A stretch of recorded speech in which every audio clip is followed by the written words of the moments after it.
Hello, everybody. Thank you so much for joining me today. My name is Teddy Carizzi. I'm the graduate assistant in alumni relations.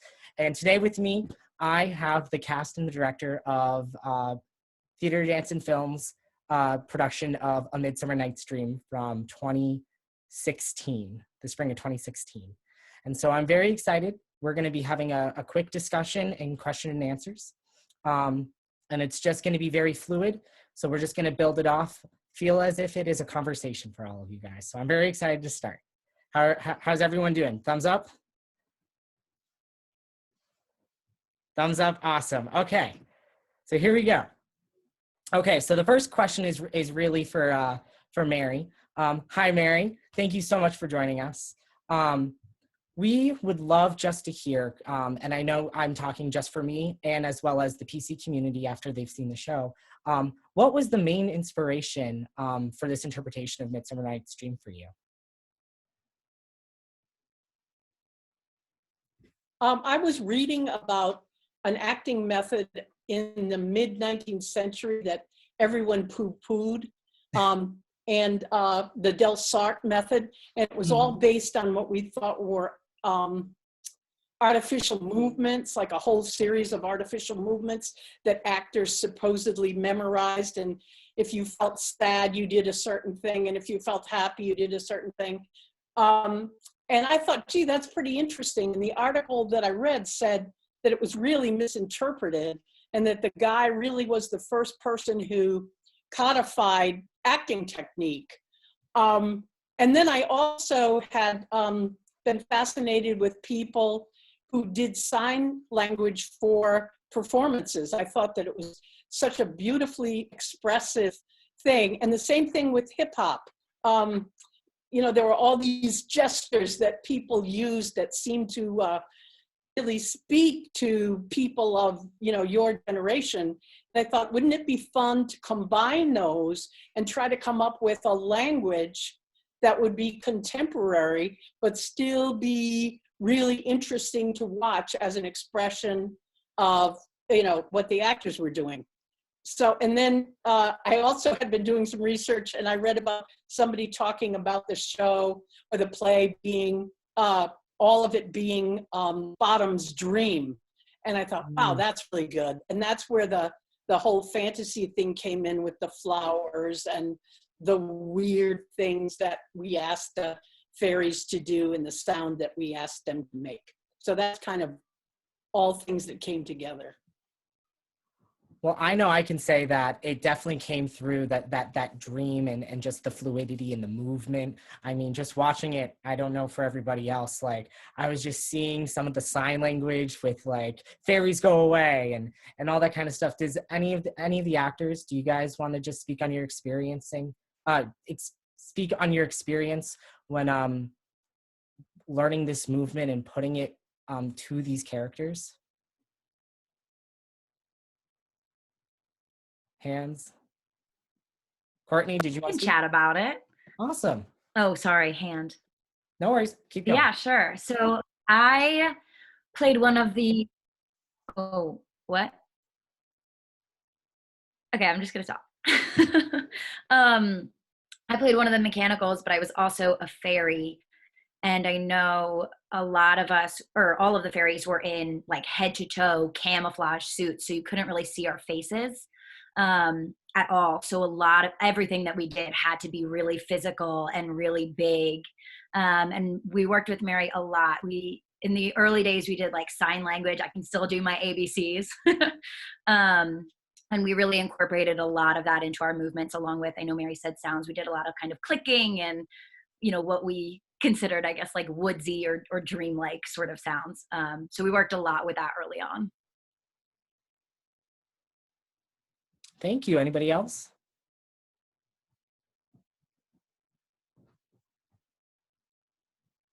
Sure, Aisling, please.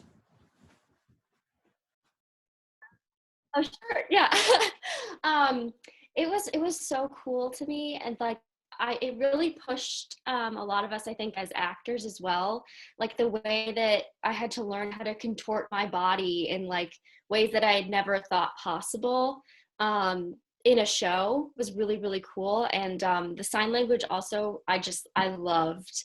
And I'm actually like, during this time, I'm learning more sign language because I loved it so much and I want to keep up with it. But yeah, just I got a lot of confidence about like, you know, being a body on stage, and the way that Mary had us like really push ourselves to like completely transform, was like a really, really cool part of it. And watching it back, like everything just looks so beautiful, and like all the different sections, like I was a fairy in the fairy part, but like each, like the mechanicals, the lovers, the fairies, they all had different energy to it. And I think that that has to do with like how we were each given like, you know, hip hop moves or the Del Sart postures and everything. So it was really, really cool.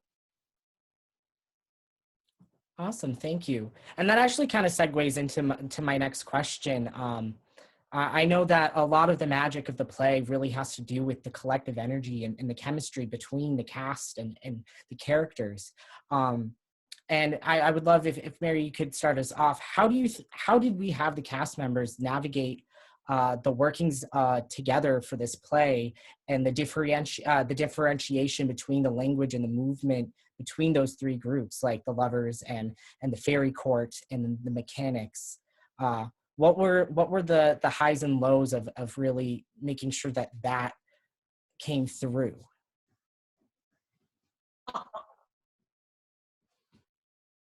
Well, I think it was a really hard show to rehearse.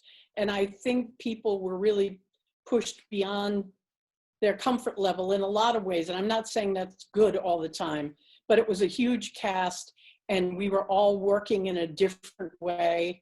And we also were trying to, you know, create our own language through these three different modes. So I think it was hard. I could tell that the actors were really tired and kind of fed up at certain times. But I thought that even in rehearsal, you could see the differences among the three groups. And some of that has to do with Shakespeare. I mean, his literal diction for each of the characters, when you think about it, when you read the fairy stuff, it's highly poetic, and the mechanicals are kind of crude, and then the lovers are probably a little poetic, but more kind of normal, or we can identify with the way they talk. So I think he set that up for us. I think probably the hardest group who had the most work to do, but I think succeeded really, really well in terms of differentiating, were the fairies. I mean, they were constantly told, no, you got to move here. No, you can't move there at that time because the lovers are working. No, you can't. Yes, that's good. So I think it was really, really dimensionally hard for the fairies. And I think it was a little easier for the other two groups, but I'd love to hear what you guys thought. Will. I couldn't agree more with Mary. You know, it's Shakespeare, and I feel as though he did such a wonderful job how long ago when he created this text and wanted it to be portrayed, so you can always see those distinctions and the differentiations within the text itself. And I think Mary helped a lot with it too. I remember one memory specifically. I was struggling with getting my lines down as Theseus, the Duke of Athens, very promising, rich. He was the king at the time, and I had to come off more in a very, professional, proper, distinguished way than all the other characters within the play itself. And I was with Amanda too, and I was kind of butchering my lines at the time. And I just remember Mary, I would kind of go through each line, and Mary would keep sending me back up the stairs. My entrance, it would come down from the ceiling towards the catwalk all the way to the stage. And Mary's like, walk right back up and do it again. In the moment, like Mary said, I did get fed up a few times, but what really helped about it was that Mary was so determined that we were going to go line by line to really understand what I was saying and how I needed to portray that to the audience, how I was communicating that to Amanda, was not only my wife in the scene, but also my acting partner for that scene. So I think with Mary's direction and her help, she really made sure that you were not going on stage as a fool, not knowing who you were in that moment and what your objective was. She made sure that we worked on it, whether it was in that moment, constantly going back and forth and doing it, or when it was homework for us. And I think having that direction made it a lot easier for all of us to essentially have a better idea of how we were different from all the different combined worlds within this show itself. So I thought that was pretty interesting. And it's Shakespeare, you know, not all the time is your audience going to understand what you're saying. So I think it's very important that we had a lot of body language and physicality that was intertwined within the show, whether it was the sign language, whether it was the different movements of our bodies contorting themselves, or it was our posture, it was our clothing. We really needed to convince ourselves and the audience of who we were in that moment. And I think that really drove it home a lot for all of us, I think, and for when we actually performed it for live audiences. Thank you, Will. Amanda.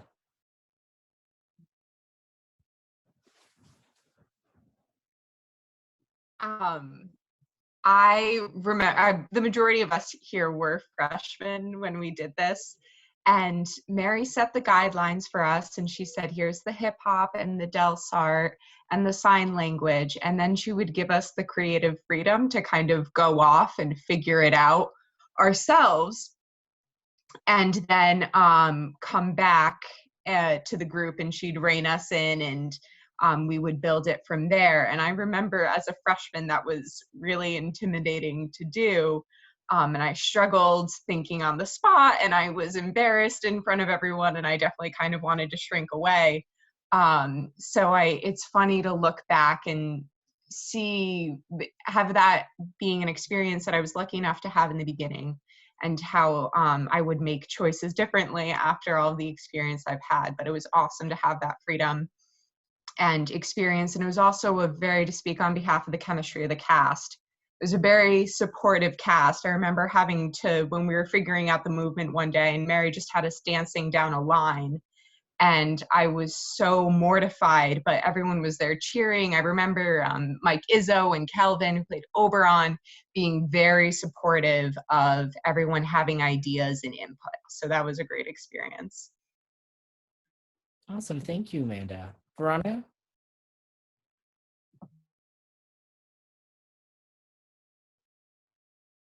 Hi. Yeah, I was saying, because Amanda brought up the chemistry between like each group, and really like the ability to come back with the whole, idea of like how the movement was going to go for each group. And then is a lot of confidence that Mary had in us, and like I feel like each group is so distinct, especially watching it back. It seemed very overwhelming of like how everything was gonna fit together, but there really was like so much going on. It looks just so cool. Everyone is so distinct. And I remember the lovers, like we were sent out like when everyone was coming in and out, and just like, all right, and we're gonna send you off. And it was very like chemistry, it just flows in and out. It's really beautiful looking back at it, because we couldn't see really what the fairies were doing the whole time. We weren't allowed to like watch them during the performance. So it's just looking back on it, it's just like, it looks so cool. And same with each other group too, like watching it. The mechanicals had very distinct like movements, and same with the lovers. We're literally all over the place. So it's really fun. It's fun to look back at it. Awesome. Thank you so much. So I have a couple, oh yes, Mary.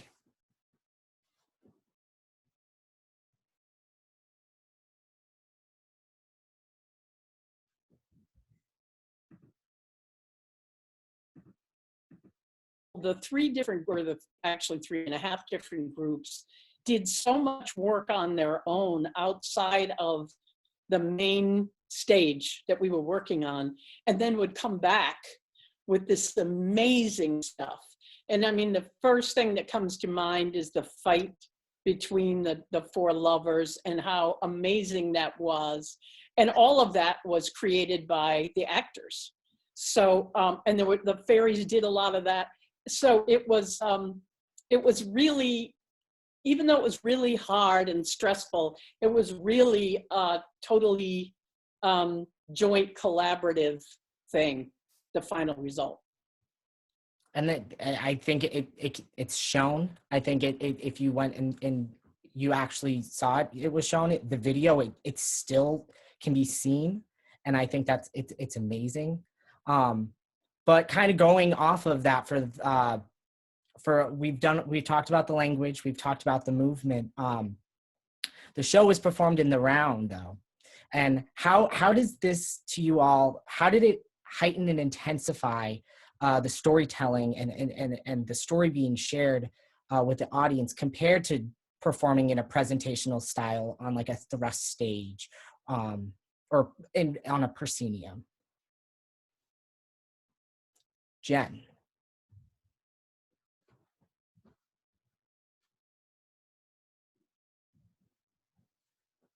Hi. For me, at least, this was my first time ever working in the round. And it was such a fun experience because you kind of have to relearn everything you've learned about how to act on a stage, because you're used to being told, okay, you have to cheat out, right? Make sure you're always facing this one direction.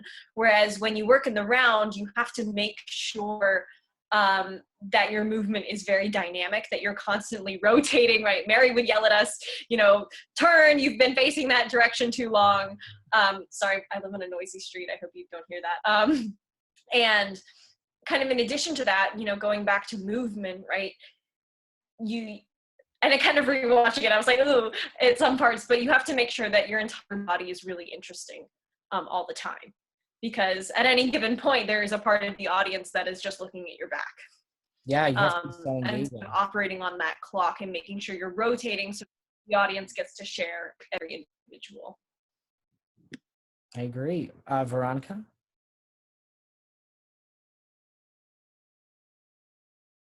Hi again. Basically, no, like just for the round fire, especially like that fight scene, watching it back, you have to use the whole space. You have to talk to everyone in it. I do remember getting plenty of notes from Mary as well. Veronica, you have to turn around, like I do.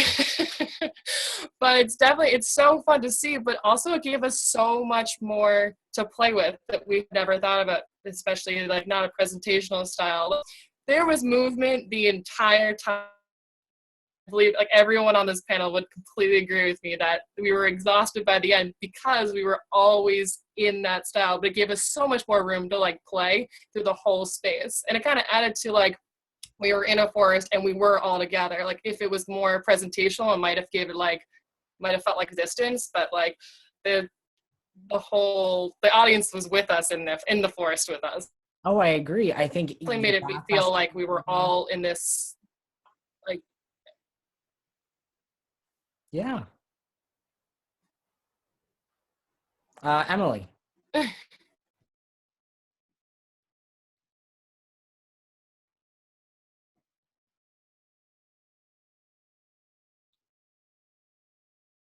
Emily, you're on mute still. Emily, you're on mute.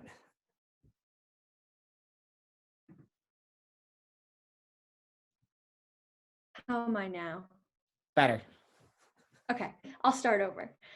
So going off about how the audience was kind of with us on that journey because they were sitting in the round, something I found interesting was how the fairies also kind of got to interact with the audience in a way because they were so intermingled with the setting and the scenery. So if you haven't seen it yet, if you have, there are platforms that go all the way around and platforms jutting out of the audience. And so it was really interesting to see how we were able to take the audience on that journey with us.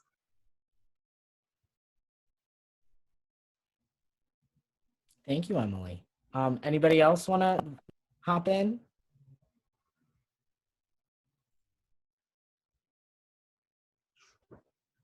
No worries. We can continue on with some of the questions. I have enough for everyone.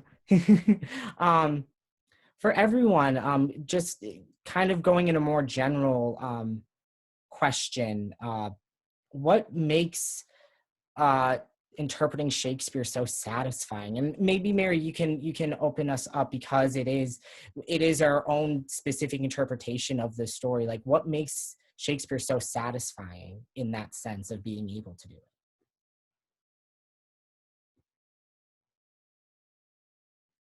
Well, for me, because he's dead, you can do anything you want, and you're not going to have a copyright person. That sounds horrible, but you really get to manipulate it. And I know that there are a lot of people who say that's doing a disservice, but I think as creative artists, we get to not enlarge, or, you know, kind of blow up meaning expand something through an interpretation as our kind of art. So, I mean, it's just so amazingly dense. There are so many beautiful layers, from the beautiful poetic language, the rhythm, to the situations that people are in, to the variety of situations and the variety of human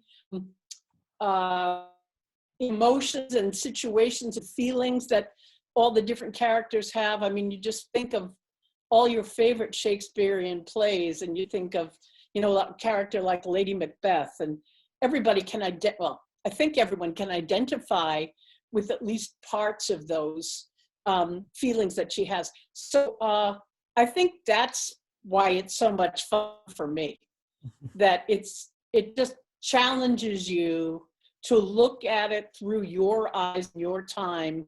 At least that's what I feel. Thank you, Mary. Anybody else want to talk about it?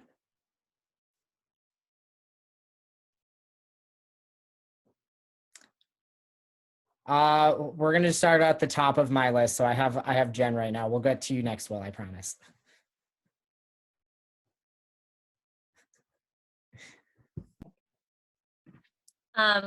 Yeah, I mean, anyone who knows me knows I love Shakespeare. And for me, what makes doing Shakespeare so much fun is the language. And the fact that because it's so poetic, because it's so witty, that there are almost an infinite number of ways that you could deliver any given line.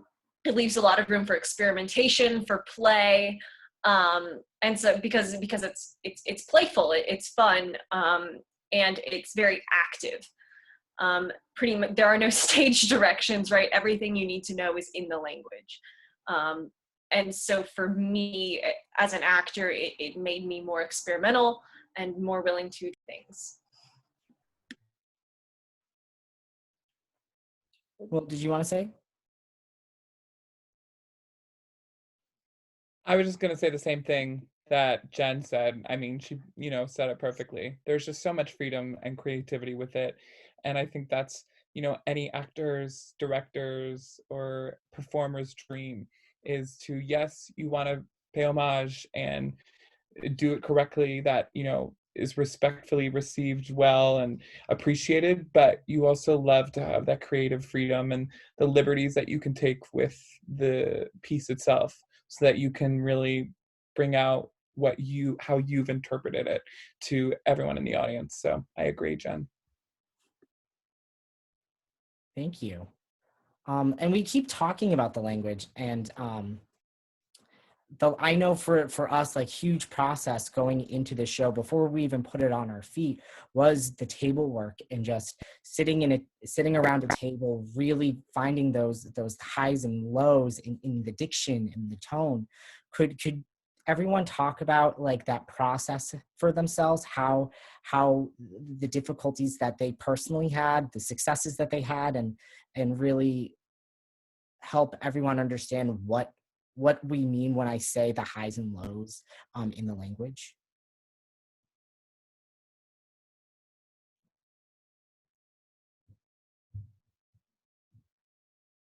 Veronica. Okay, good. Yeah, it definitely, I learned that like there is so much poetry in it, and like I definitely can see like I guess personally there were a lot of there's so like obviously there's so much imagery in it, but also kind of uncovering kind of like what you're saying first, and then being able to go out and like kind of just really, you know, play with that. A lot of it too, especially like you can tell like between scenes like how the tempo changes and everything like that, like kind of like Jen was saying, like it's all there in it, you can kind of tell, but really it's like a whole decoding it, like how fast you're saying it, what does this imagery mean, what are they referring to. I definitely at first it's like I remember like big chunks of it. I was like, I don't really see what I'm saying, but I remember getting like little notes here and there from like Mary being like, check out like this one, like this word you're saying, I can tell like you need to go back and like reread this. But after that, like all that table work made that show so much stronger, especially like I'm referring to the fight scene only because that was like all four of us yelling at each other pretty much the whole time. There was no break in between. So a lot of it was really encoding like, all right, you have to build some layers and levels to it. So it's definitely was hard to do, but it's so satisfying once you understand it all and like kind of branch off from there. It's so beautiful the way it's said. Everyone did it. Everyone sounds so good when you're rewatching this. It sounds fantastic. In my unbiased opinion, it's fantastic. But you know.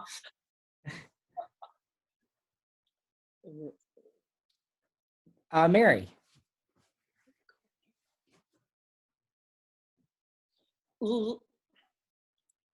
Let Courtney go first. Okay.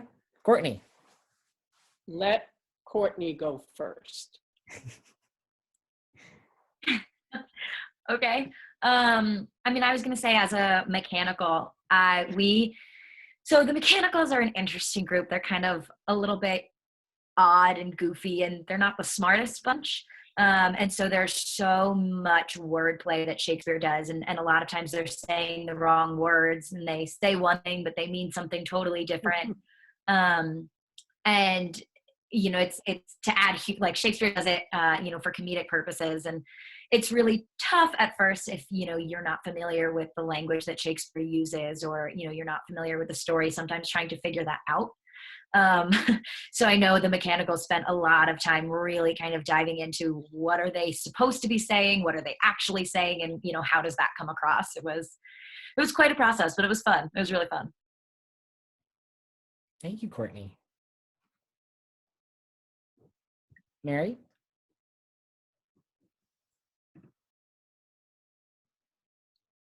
Mary?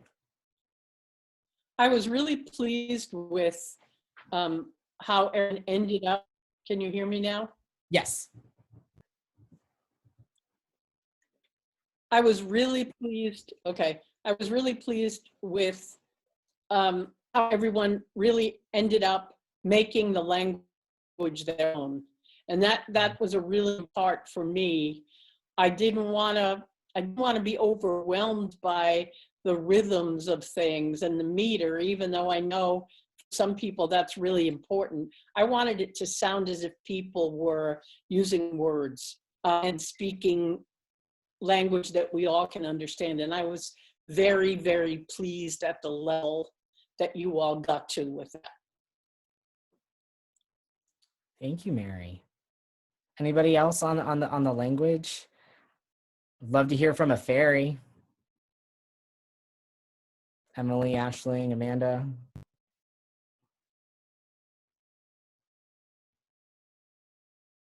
Yeah, Emily.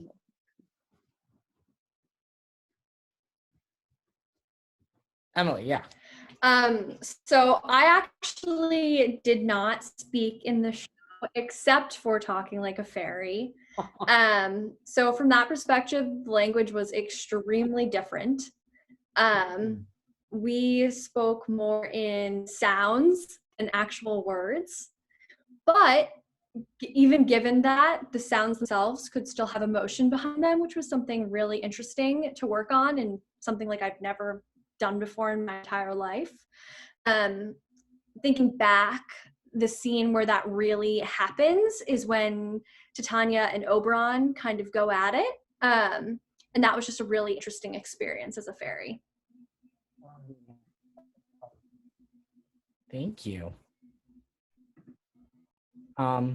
Okay, so I'm gonna continue on if you guys don't mind.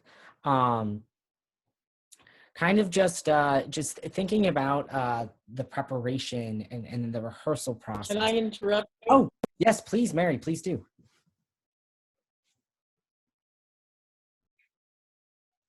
I think Courtney wanted to speak. Oh, I'm so sorry. I did not see. I did not see your hand. Oh no, I'm good. I'm good. I was gonna add to the fairy, but it's all good. Are you sure? Please add if you'd like to. Yeah, please. Yeah. No. I mean, I was just gonna say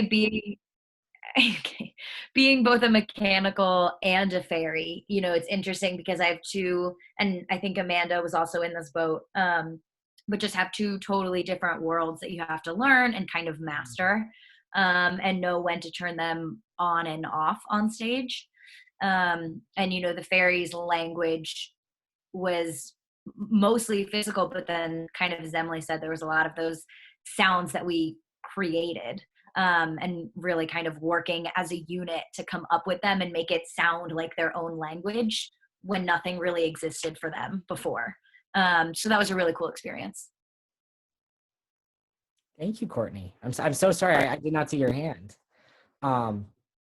But kind of to go off of that, when we're talking about experiences and just the love and joy that I can hear and see in all of your faces when it comes to discussing this past production, what does theater do to capture that, like specifically at PC for everyone? The theater, dance, and film department, just in general, like how does like the show and how does theater kind of capture that Friar spirit that we all love and know?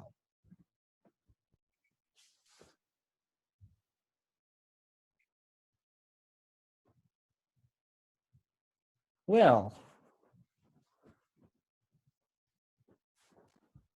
I think it really encapsulates, you know, the friar camaraderie that we experience on campus when we were students, and then now that a lot of us, no, yeah, we're all alumni actually. You know, I think it really does that by, you know, the bonds between us. We are a smaller department, and it's really great seeing all of your faces today because it feels like, you know, it was just yesterday we were doing this show and no time has passed, and it's like we pick things up right where we left them, especially that show. It feels so fresh in my mind, even though just being 4 years ago. So I think definitely because we're a smaller department, it allows us to have really strong relationships with each other. And then when we finally get to see such an incredible and tiresome but challenging in a rewarding way project come to light, and when you go from, you know, we started this show, I mean, I think it must have been early February, and we got to put it up at the end of April. And so seeing that whole process go through like every other show, that itself is so motivating and exciting, and you feel that friar pride because you're part of this school and you're doing your part and being part of something just so you know, awesome and educational, and a way that can give back to the school in a certain way. And when the audience comes out too, you know, I think you can compare it to a basketball game, you can compare it to any type of sporting event, any type of event that brings students and faculty and alumni together. And we get to provide an experience just like that. And I think to me, that really, you know, rings true to my PC and my personal PC experience and what it means to be a friar. And so I think, you know, having that relationship with all the cast members, the director, the audience, and the people who come to your show, it's so heartwarming, and it's something that I don't think, I mean, yeah, you can feel those feelings at other schools, but there's just something about Friartown that I think makes it even feel better when you get up on that stage and share that with the community that's already there. Thank you, Will. Anybody else?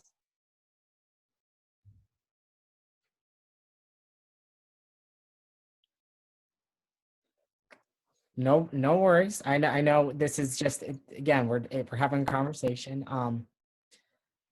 Kind of going off of that talking about the performing arts in theater and the importance it had to us, and the impact it had to us at PC.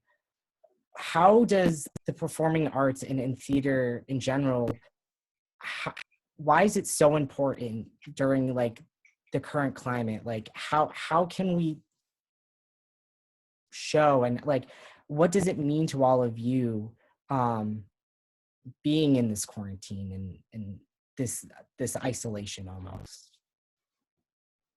Like how can we generate that? Like how can we do, whoa, I got so many hands. I'm just gonna go down the list that's on my thing. So the first one I have is Emily.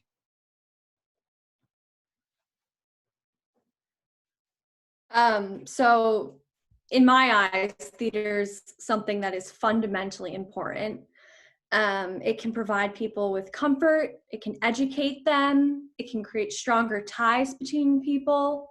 There's really so many positive things that it can bring to the world. And certainly in the current climate where Broadway's closed, you can't go to regional theater across the entire country. There's no touring productions in the near future.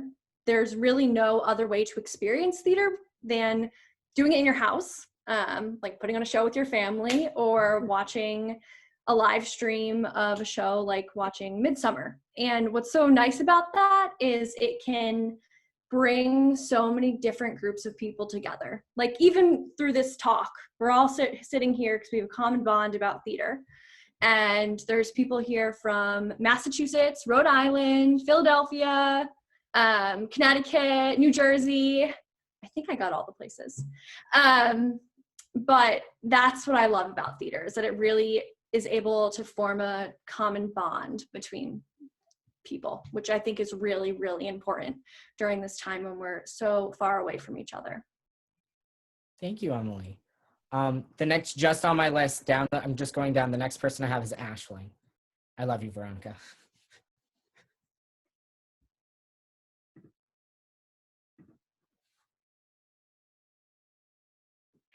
Yeah, going off of what Emily said, I think that theater is so important because it really makes audience members think in a different way, because it's more, the audience is a part of the experience, and the stories that we're telling like are very thought-provoking. For the most part, at least at PC, like a lot of the shows that we did were very thought-provoking, whether or not the audience agreed with that. We were kind of like showing and telling different stories, and it was like the audience was a part of it as well. And so like even like Midsummer, something that was so like, especially for the audience, like we are in your face, like we are a part of, like the audience is a part of it. It's just so important. And like Emily said, the community that is in theater is a big part of it, which we're sort of missing now. But there's stuff like this through Zoom and everything that keeps us all connected, which I found to be very inspiring during this time. I couldn't agree more, Ashley. Thank you. Veronica?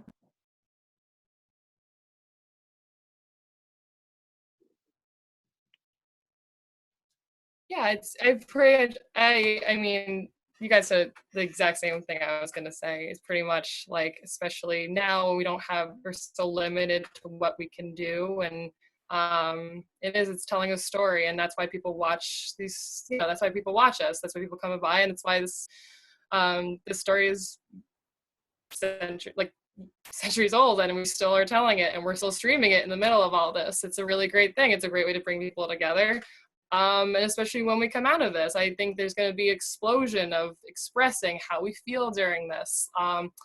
What does it feel like to be so apart from everyone, or and even people are still creating stuff in the middle of it. It's very important to, keep, we're all artists in here. It's very important it brings us together, and it's a beautiful thing. It's very unique in that sense.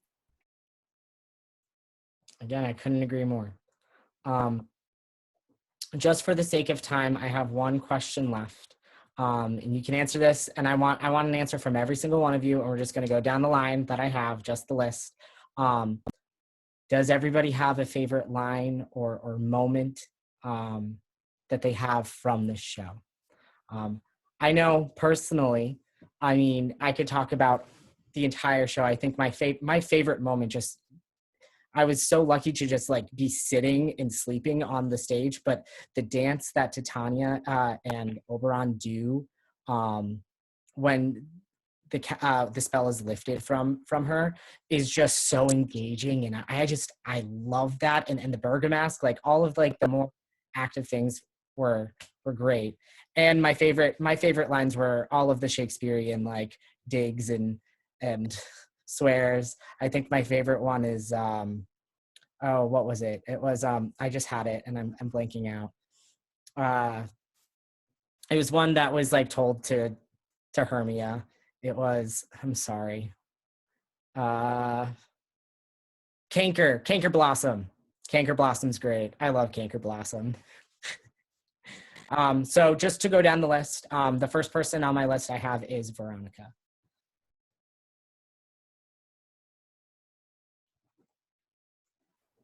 I love I think I'm gonna probably I might steal it so by accident, but I do love that though she be but little, she is fierce.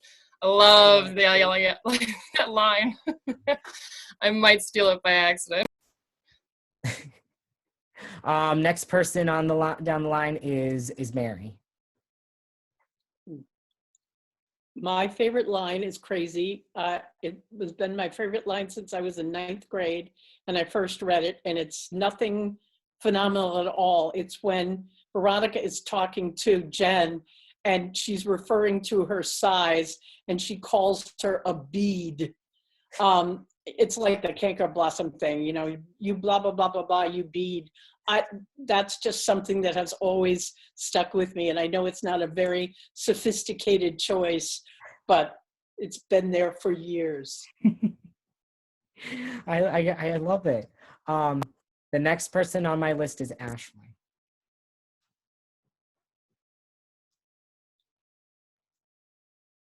My favorite moment was when Titania and Oberon first rappel down.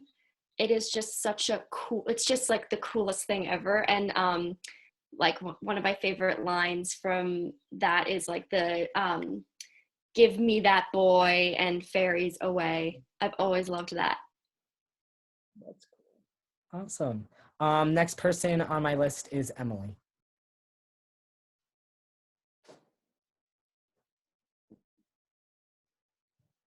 So my favorite moment from the show is probably, and this is something that's special to our production, but how all the fabric comes down from the ceiling and it gets really smoky in there in the theater, and the lovers are just running in and out of it. It just looks so beautiful.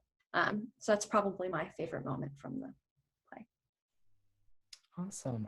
Next person is Jen.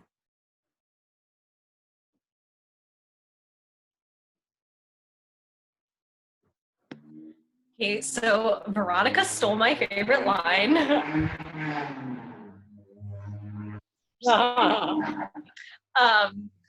But my favorite moment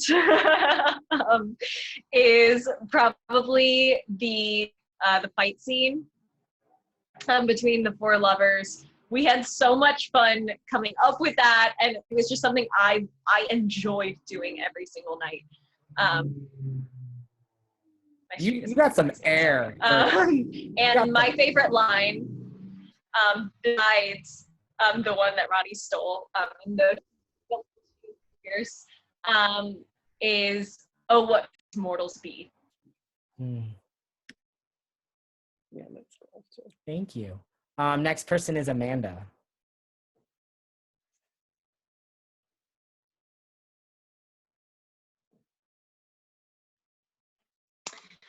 I always reminisce about the burger mess scene at the end, and it was supposed to be this fun moment with a lot of camaraderie and high energy, but it was still very detailed and nuanced, and we worked on that choreography, very particularly in rehearsal. And And then I thought the end, the way that dance ended was very beautiful, with the freeze and us slowly fading out to tie the story to an end. Thank you, Amanda. Next person is Courtney.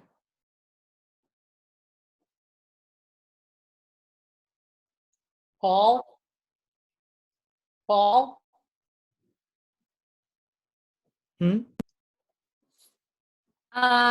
My favorite line is kind of specific to. Are we good? Continue. Okay. My favorite line is specific to kind of my process with the show and my journey with this specific production. And it's my line, and I say, "What say you, bottom?" And it's such a kind of a silly line, but that line sort of ended up determining how I played my character, and she kind of ended up being a little bit of a flirt, a little bit of a ditz, and I don't really, that line just kind of came out, and my whole character got built off of that one line.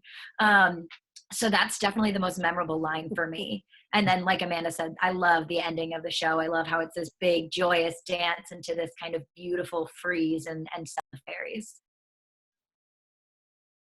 Thank you, Courtney. And last but definitely not least, Will.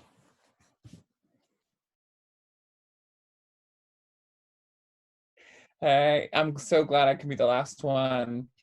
I think my favorite line, not gonna lie, I was just Googling some, but I realized I say this line all the time as a joke when I'm with my friends, but I say the line that I think either Bottom or Peter Quinn says. It's, "Are we all met?" So it's kind of like I'll be with my friends, and whether we're, getting together or going somewhere, I'll very seriously ask them, like, "Are we all met? Is it, like, is everyone here?" And it just sums up the whole, like, vision I have of the Mechanicals. I secretly wanted to be one of them. They were single-handedly one of the funniest things about that show, and how well they worked together. I remember we were in callbacks together, and all of us, that was the first time I ever watched people in callbacks. Mary was like really Hunger Games style, like, you're all gonna watch each other, and you're gonna go and get up there, and when I call you up, you're gonna do it. And I loved that because it showed me so much how to be a better performer, and being in that creative process within just like a given moment of callbacks. But you could really see that right in callbacks, the 5 people that Mary called up, Courtney, Sabrina, Gabby Sanchez, and Brian, and Patrick, they were incredible together. And that line just makes me look back to every scene that they were in, how it would make me laugh, how it would make everyone laugh, and just how cohesive they were as a unit. It wasn't just one person. Everyone in that 5-person group moved together as one, spectacular part, or world. And I wish I was jealous. I was jealous. I wish I was a mechanical. Maybe in another life I will be, or I was. But yeah, there were some funny moments with all of them together. So Well, thank you. You're making me blush, Will. Well, that is almost, I think we're almost out of time. Does anyone have anything to say specifically to each other, to the PC community, to alumni? Thank you all so much for everything. Thank you, Teddy. Thank you all. You guys are awesome. I miss you all. And I hope this pandemic ends soon so that we can all still continue to create theater, that we can go back and watch those shows that are just spectacular. Yeah, because the world needs theater, especially now.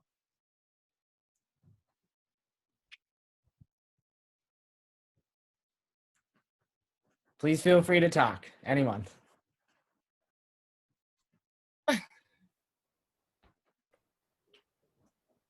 We done? Hello? Oh, okay. Well, yeah, Teddy, thank you so much for Sorry, my organizing this, internet 'cause this was really connection. fun to I might rewatch. now. Everyone, and it's just